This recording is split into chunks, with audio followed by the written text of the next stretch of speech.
Hey waterbenders! This replay is designed for those who missed my free workshop earlier via Facebook Live.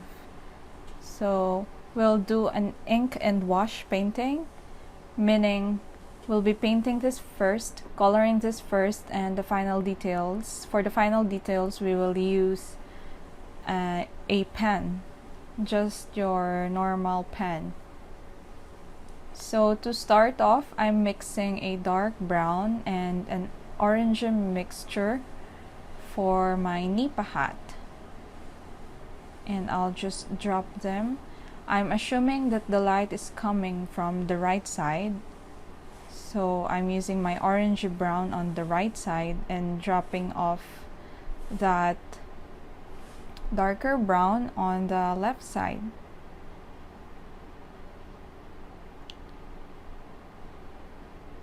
I won't care about the details on this stage since we'll be doing an ink and wash.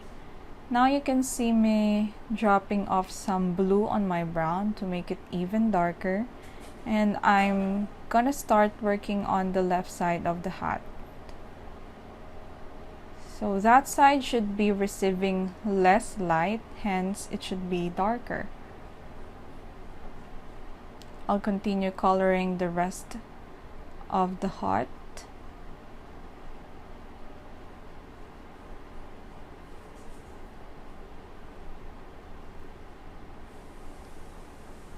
The materials that I'm using right now are my Bauhong paper, and that's a Princeton Neptune brush, and that's my Holbein watercolor palette.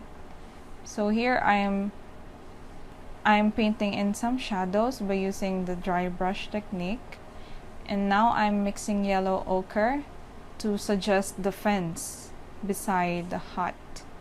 So I'm just randomly negative painting on the fence. I am avoiding some white. I'm leaving out some white lines to suggest those fence. Next, I'll paint some bushes in the background, and using the same yellow ochre, I'll mix it with my sap green. You can use other greens that you have, and this is just a suggestion of the bush. I'm not stressing myself too much about it. Next, let's add some violet. Violet surprisingly works well with the brown. There are tools beside that nipa hat, and I'll go ahead and drop some violet on the darker part of the hat, the one facing away from the light, and adding a bit of shadows on some parts.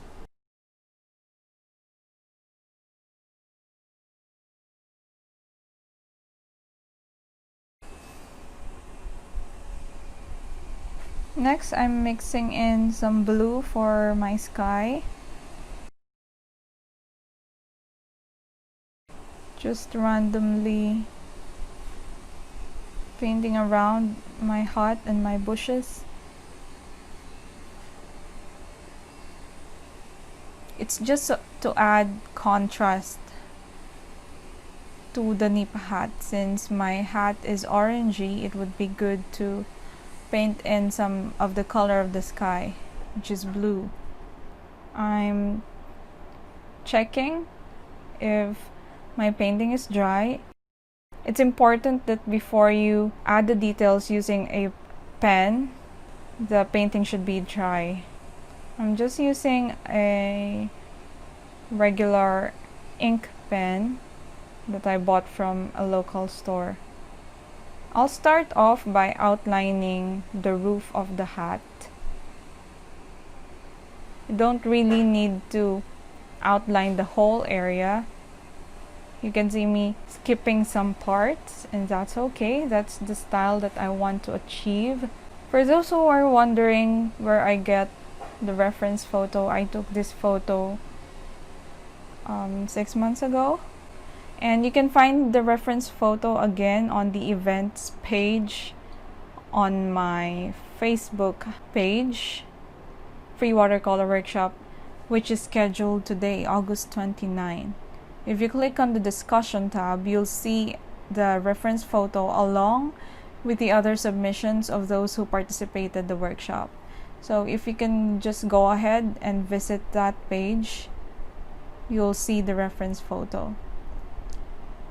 Here I'm outlining some of the parts of the heart and even the tools beside it, making it more interesting by breaking the lines intentionally. And then let's do the pattern on the heart itself. So it's 3 lines vertical, then 3 lines horizontal, and you draw them alternately. And you'll get the basic design of, and you'll create the texture of the hat. It's simple, but it requires time, and you have to repeat this multiple times. But personally, I find this relaxing. Oh, and for those who participated for today's workshop, please go ahead and post your artwork in the discussions tab. And next week, I might announce the top 5 of my favorite entries. I'm adding in some birds in the background and some of the branches on those bushes. Let's paint in that. The darkest dark of this painting is the door of the nipa hut. You can see me here adding final details, darker tones in some parts. And if you have suggestions on what to paint for the next free watercolor workshop, please go ahead and leave me a comment below, and I'll really appreciate it. And if you want more videos like this, please don't forget to subscribe and hit the bell button. And of course, don't forget your signature, so that when you post your artwork in the discussion tab, we'll know who painted that beautiful artwork. So thanks so much. I'll see you again next time.